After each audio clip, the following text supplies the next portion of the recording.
And hello fellow Techers, Space Bandit here with another episode of World of Tanks, and today we are in a tank that I don't play much at all actually. As a matter of fact, this was probably the only game I played in this tank in the last 2 months.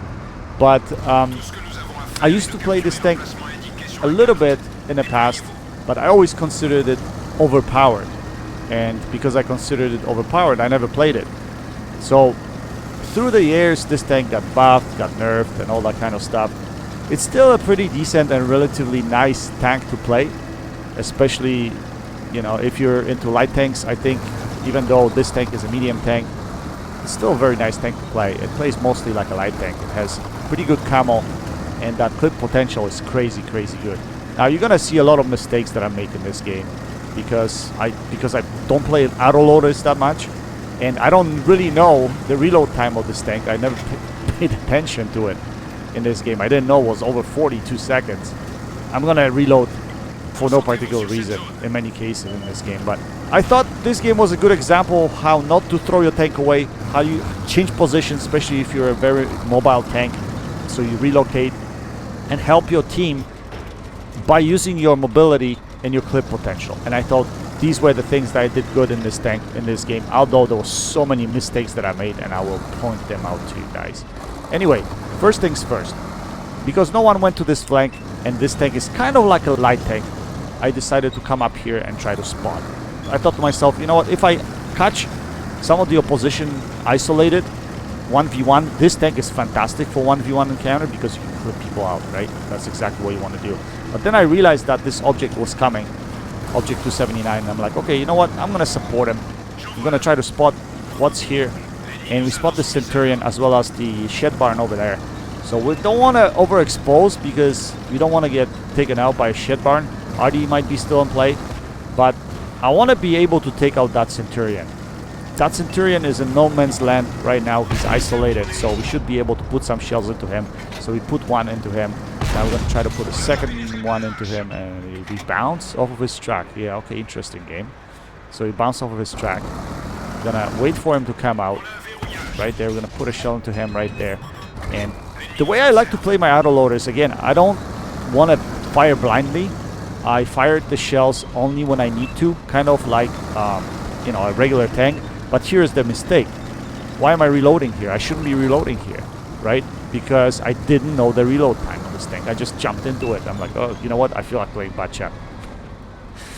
Right? And I didn't check anything about this thing, and I haven't played it in like a year. So I don't know what the reload time is. So that was stupid, because I could have been using those shells right now.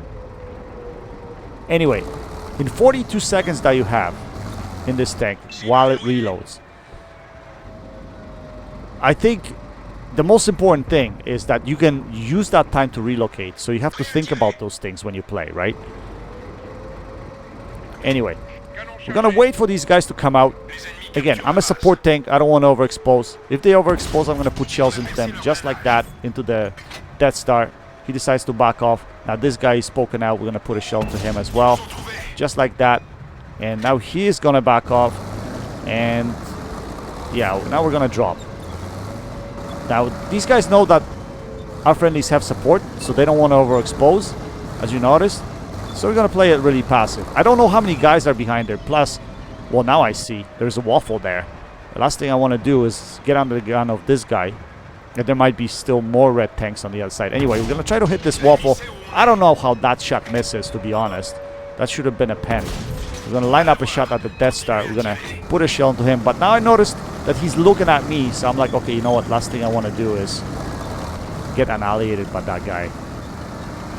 So we're going to wait up a little bit here. We're going to try to approach you from the other side. And we're going to try to put one more shell into him. Just like that. So this clip was really good. We pretty much fired all the shells. But at this point in time, I can't really help my friendly. And unfortunately, I was going to leave him alone, but someone's clicking on me. I guess that guy's clicking on me. He's like, why are you not firing? Well, I told him I'm reloading, right? If I'm reloading, I can't really do anything, right? So all I can do is poke out here and show my friendly, or show my enemies that I'm here. I'm going to try to fire at them, but they don't care. They took our friendly out. Object 279 is out of the game. At this point in time, I still tell my friendly that I'm reloading, and at this point in time, I'm gonna just drop. There's nothing I can do. I don't want to go under so many guns. That's the last thing you want to do, is approach that corner and get annihilated by all these guns that are there, including Waffle E100. So I decided to drop. As you notice, already probably the game is relatively close.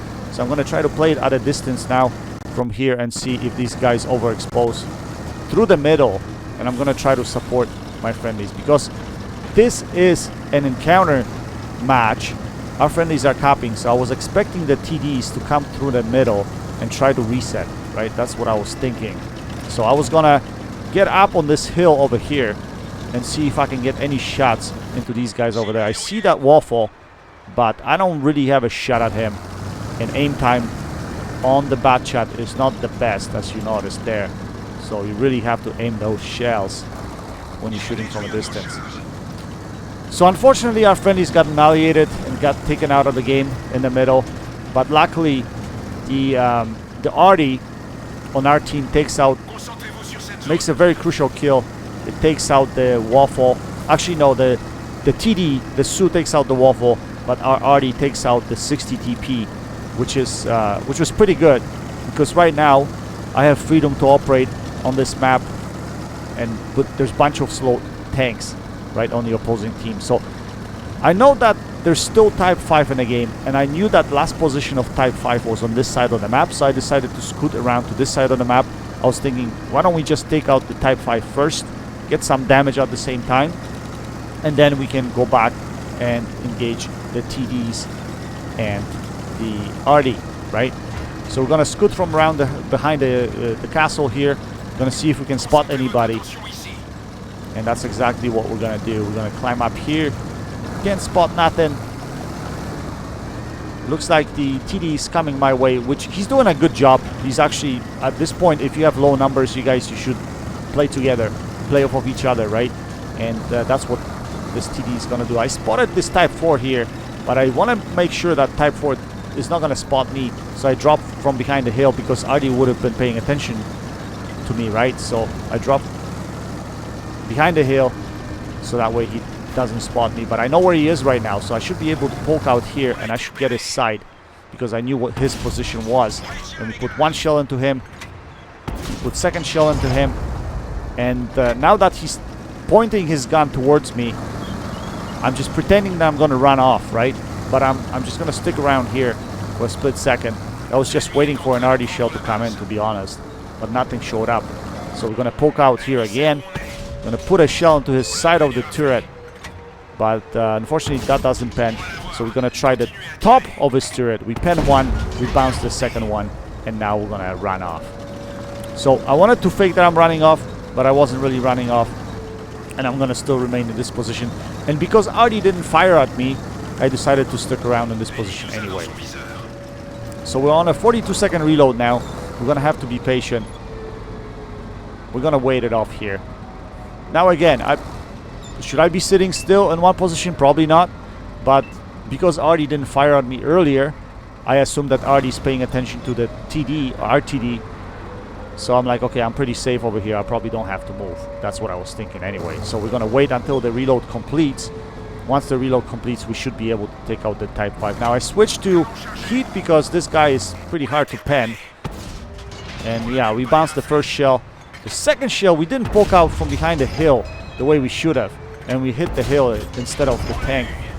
But now we take him out of the game, and we should be able to run off right now. And that's exactly what we're gonna do. Now, at the same time, I had no idea that this Borsig had shot at me. That he actually had shots at me, and he did. So I got a little bit lucky there that I didn't get hit, but it doesn't matter. I'm still full health right here. I maintain my HP pretty well. So the game is really close. As you notice, 3v3, and I'm on a reload right now. I decided to go on a reload. Decided to switch back to APCR rounds because there's nothing but soft targets left. So I thought, okay, you know what? This should be no problem. APCR rounds should be able to go through these guys like butter. But at the same time, I wanted to take the long route. I wanted to use my view range and find these guys instead of going in and throwing my tank away. Well, you never know. Although with the BatChat, I should be able to clean up here. But in World of Tanks, guys, you never know. You never know. You get hit, you get lit on fire, for instance, right? You never know. So you gotta approach it cautiously, and you gotta play it safe, and that's what I decided to do over here. I came up there, I couldn't spot anything. I'm gonna go a little bit further, see if we can spot someone here. Yes, we spot the Scorpion. Now, Scorpion is AFK, as you noticed, so I decided not to pay attention to him. I decided to switch attention to Artie. I'm like, I'd rather take the Artie out, because if he turns and hits me, the game could be in jeopardy. So we lose our gun depression here. We're gonna have to reposition in order to hit the Scorpion. I wanted to fully aim those shots. I put one shell into him, but then he gets taken out by Artie. But it doesn't matter. We still get assisted damage out of that.